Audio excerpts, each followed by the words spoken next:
Bonsoir, peuple de Dieu. Ici votre humble serviteur, le sacrificateur Jean Dalamba. Je viens ce soir partager avec vous encore une bonne parole de notre Seigneur Jésus-Christ. Je vais vous parler dans un thème que j'ai intitulé « Marcher dans la vérité ». Marcher dans la vérité. Nous devons marcher dans la vérité.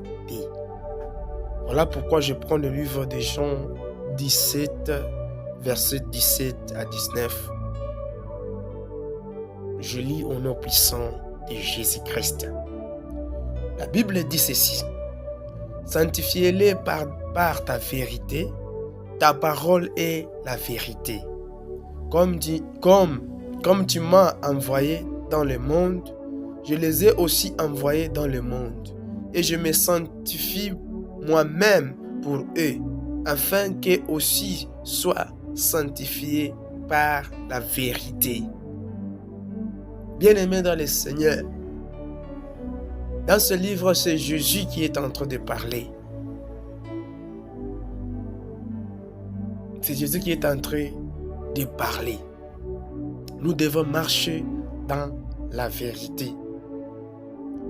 Dans l'histoire du salut préparé par Dieu pour les hommes, les jardins d'Éden et les jardins de Gethsemane sont des endroits où se sont produites des actions déterminantes. Ces actions présentent un élément incontournable. La vérité, lisez attentivement ce qui vient et vous comprendrez. À Éden s'est produit la chute.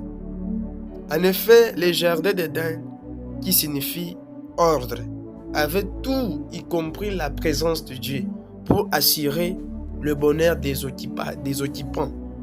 Bien plus qu'un jardin, Éden était un état spirituel où il ne régnait que de bons sentiments en chacun de ses occupants. Amour, paix, sécurité, joie et équilibre. Cependant, la déstabilisation survint au moment où l'homme se tourna vers le mensonge. Car la vérité dite par Dieu fut confrontée au mensonge de l'ennemi. Et Ève choisit le mensonge. Le mensonge est ainsi entré dans la vie de l'humanité tout entière. Et là, c'est par le mensonge que Satan envoya la déchéance de l'homme. Alors le péché, la peur, la honte et les malédictions s'ensuivirent Ève. A cru qu'en mangeant le fruit, elle serait comme Dieu. Ce qui était évidemment une chose impossible. À Gethsemane, Jésus fait la prière en Jean 17. Quelques heures avant son arrestation, il prie pour ses disciples et demande à Dieu de les sanctifier par sa parole, car ils seront dans le monde. En effet, Jésus veut que la parole de Dieu soit restituée dans l'esprit de ceux qui lui appartiennent. C'est par le moyen seul qu'ils seront sanctifiés. Ceux qui vivent la parole de Dieu sont saints, car ils se mettent à part pour vivre contre la doctrine du monde. C'est pourquoi, dès que vous assimilez les mensonges, vous êtes attirés par les péchés et toutes ces choses qui déplaisent à Dieu. À vous de faire le point de votre vie actuelle.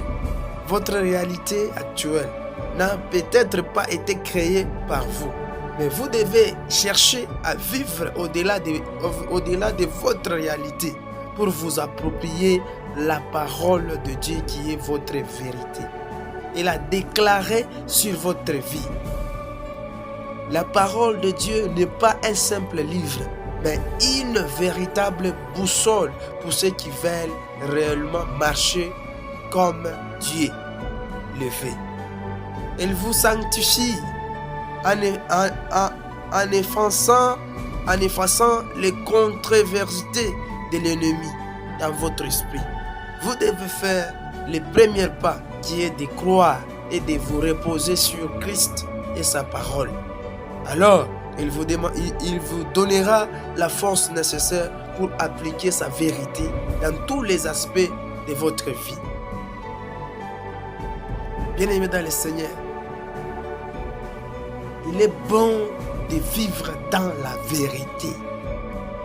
Et la vérité, c'est la parole de Dieu. Si aujourd'hui nous voyons qu'il y a des serviteurs qui se trompent, il y a des serviteurs qui se prennent des têtes, il y a des serviteurs qui s'affrontent, qui fait des choses pour impressionner ce monde, c'est parce qu'ils ne sont pas dans la vérité. C'est parce qu'ils ne suivent pas la parole de Dieu. Car nous ne sommes pas là pour plaire aux gens. Nous ne sommes pas appelés pour faire plaisir aux gens. Nous sommes appelés pour amener les gens à être sauvés, pour sauver les âmes, pour amener les gens à croire à la résurrection de Jésus-Christ, à croire à toutes ces choses que Jésus a accomplies à la croix, à croire qu'après cette vie, il y a une vie qui nous attend. Mais si vous voyez, il y a des serviteurs de Dieu qui commencent même à faire des compétitions, des concurrences dans la parole, des concurrences pour les miracles, pour des prophéties. Bien-aimés, laisse-moi te dire qu'ils ne sont pas dans la vérité. Ils sont appuyés sur le mensonge. Et lorsque nous parlons de mensonges, on voit les diables. Car les diables, c'est le père du mensonge. Car la Bible dit ceci: ils viendront beaucoup de prophètes. Il y aura beaucoup de prophètes qui viendront à vous. Ils viendront comme des agneaux. Mais au-dedans d'eux, ce sont des loups. Vous les reconnaîtrez à leurs fruits. Vous les reconnaîtrez à leurs fruits, bien-aimés dans le Seigneur. Ne t'étonne pas ce que tu es en train de voir aujourd'hui. Tu dois seulement connaître, tu dois seulement être au courant, tu dois seulement mettre dans la tête que nous sommes à la fin du temps. Tous les signes que la Bible nous confirme d'Apocalypse sont en train de se réaliser. Il est temps de changer. Il est temps de laisser toi qui ne faisais pas la volonté de Dieu. Toi qui marchais, toi qui es un serviteur de Dieu, qui avait des fétiches, qui faisait des miracles qui n'est pas de Dieu. Il est temps de changer et de suivre Jésus-Christ et de croire à la parole qui est la vérité, qui est le chemin, qui est la vie. Car la Bible dit ceci: au commencement était la parole, et la parole était Dieu, et la parole était avec Dieu. C'est dans le livre de Jean, le premier chapitre, le premier verset. Le commencement c'était la parole, et la parole était Dieu, et la parole était avec Dieu. Bien-aimé dans le Seigneur, si tu as la parole de Dieu, tu as un Dieu vivant. Si tu as la vérité en toi, tu as un Dieu vivant. Car c'est la vérité, c'est la parole de Dieu. Il n'y a que la parole de Dieu qui peut te sauver, qui peut te conduire dans des verts pâtirages. Toi qui me suis, toi qui es serviteur, toi qui es prophète, il est temps de changer. Il est temps de changer. Il est temps de suivre Jésus. Le miracle, tout ce que vous cherchez là, si vous suivez Jésus-Christ, vous aurez tout ce que vous cherchez. Car la Bible dit ceci: recherchez premièrement le royaume des cieux. Mais aujourd'hui, les serviteurs de Dieu cherchent de l'argent. Ils mettent de l'argent avant toutes choses. Ils mettent des forces sataniques avant toutes choses. Bien-aimé dans le Seigneur, où est-ce que tu vas avec cette fétiche? Où est-ce que tu vas avec cette miracle que tu fais? On n'a pas besoin de la prophétie. On n'a pas besoin de miracles. Mais pour le moment, on a besoin d'être sauvés. On a besoin de voir le chemin de la vie. On a besoin de nous montrer qu'est-ce que le chemin que Dieu veut que nous suivons. Bien-aimés dans le Seigneur, surtout je demande encore à tous les chrétiens en général, bien-aimés dans le Seigneur, ne soyez pas basés sur la prophétie.